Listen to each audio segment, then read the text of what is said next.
ایک بہت ہی افسوس کے ساتھ, بھاری دل کے ساتھ یہ بات کرنی پڑتی ہے کہ ہم نے جو تاریخ سنی وکلا حضرات کی کہ انہوں نے عدالت کے اور آئین کے دفاع میں موومنٹ چلائیں, خواہ وہ 60s کی ہوں یا 80s کی ہوں یا لائرز موومنٹ ہو جو 2007 سے 9 تک کی تھی,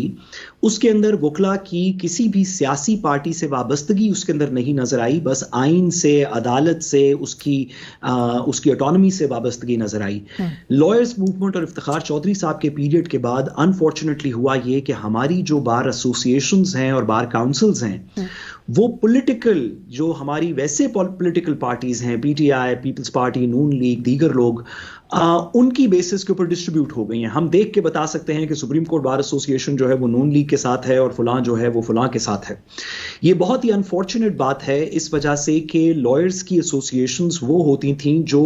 کسی بھی سیاسی وابستگی سے بالاتر ہو کے آئین اور قانون کی بات کرتی تھیں. افسوس کرنا اس کے ساتھ کہنا پڑتا ہے کہ اس وقت کی پاکستان بار کاؤنسل, اس وقت کی سپریم کورٹ بار ایسوسیشن خاص طور پہ, اور ان کے علاوہ دیگر ایسوسیشنز بھی سیاسی مقاصد کو پہلے دیکھ رہی ہیں اور آئینی اور قانونی بات کو اور ساتھ صاحب ویسے ود آل ڈیو ریسپیکٹ صرف اور صرف یہ بارز ہی نہیں, ججز سے متعلق بھی اسی قسم کا جو ہے امپریشن, اور یہ اتنا طول پکڑ چکا ہے کہ ججز کو بھی جس طرح سے متنازع ہم نے بنتے ہوئے دیکھا, اور پولرائزیشن جو کہ کھل کر سامنے نظر آئی سپریم کورٹ کے اندر جو کہ حال نظر آ رہا تھا, ایسے اس پورے حال میں, اور موئی صاحب نے بھی جس طرح ذکر کیا کہ 50 گھنٹے رہ گئے ہیں چیف جسٹس قاضی فائز عیسیٰ صاحب کے جانے میں, کیا لیگیسی چھوڑ کے جا رہے ہیں؟ دیکھیے اس کے اوپر تو اب تقریباً کوئی دو رائے نہیں رہے گی پاکستان کے اندر کہ قاضی فائز عیسیٰ صاحب کی کیا لیگیسی ہوگی. قاضی فائز عیسیٰ صاحب کی لیگیسی کے اندر ایک پولیٹیکل پارٹی کو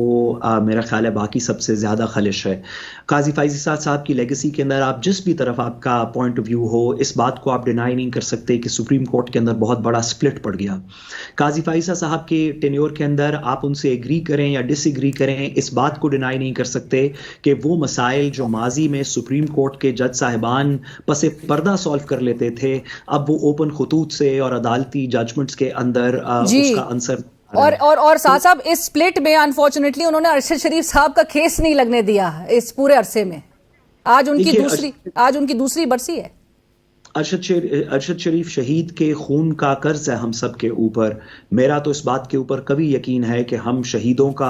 کے صدقے کا کھاتے ہیں. پاکستان کے شہداء, خواہ وہ ارشد شریف صاحب ہوں, خواہ وہ افواج پاکستان کے شہداء ہوں, ہماری دیگر سول سوسائٹی کے شہداء ہوں,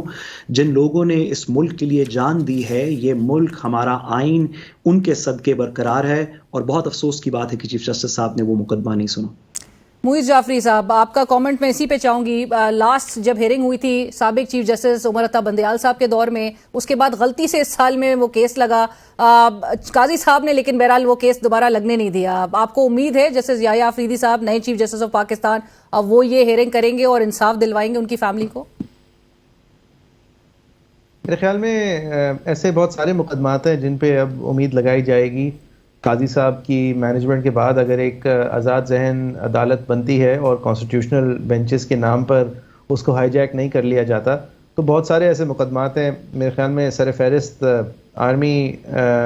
ٹرائل آف سویلینز کا کیس ہے, جس میں 80 سے زیادہ لوگ اس وقت ماورائے آئین, ماورائے قانون, ایک سسپینشن آف ججمنٹ کی بنیاد پہ حبس بیجا میں ہیں. اس کے علاوہ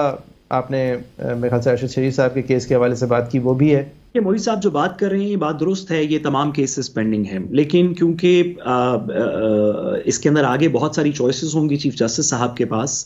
میری امید یہ ہوگی کہ اس سے پہلے کہ چیف جسٹس صاحب کسی دیگر کیس کے اندر کوئی اور انٹر انسٹیٹیوشنل فرکشن کو چھیڑیں, ابھی چیف جسٹس صاحب کو ان تمام چیزوں کے پاس جانے سے پہلے کچھ انٹرنل باتیں ہیں جن کو دیکھنا ہے. چیف جسٹس صاحب کے پاس جوڈیشری کے اندر سے شکایات آئی ہوئی ہیں خطوط کے سلسلے میں, دیگر چیزوں کے سلسلے میں.